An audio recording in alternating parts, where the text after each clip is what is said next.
ছোট বন্ধুরা, আশা করি তোমরা সবাই খুব ভালো আছো। আমরা আজকে আরেকটি মজার গল্প শুনবো। গল্পের নাম বিশ্বাসঘাতকের মৃত্যু শ্রেয়। এক পাখি ধরার বাড়িতে কুটুম এসেছে।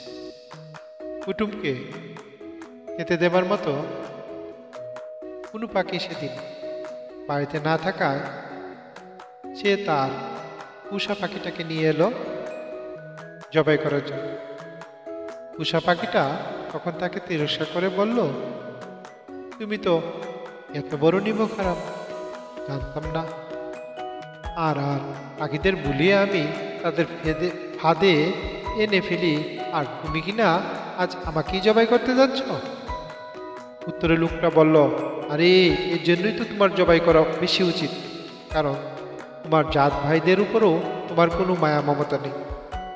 গল্প শেষ হলো। গল্পের উপদেশ হলো, নিমক আরামেরা তাদের নিমক খেয়ে দুষ্কর্ম করে শুধু তাদের কাছেই ঘৃণ্য নয়, ঘৃণ্য তারা যাদের জন্য এই হারামি করে তাদের কাছেও। আর গল্প কেমন লাগলো? যদি ভালো লেগে থাকে তবে চ্যানেলটি লাইক, শেয়ার ও সাবস্ক্রাইব করবে। সবার প্রতি বিশেষ অনুরোধ রইল।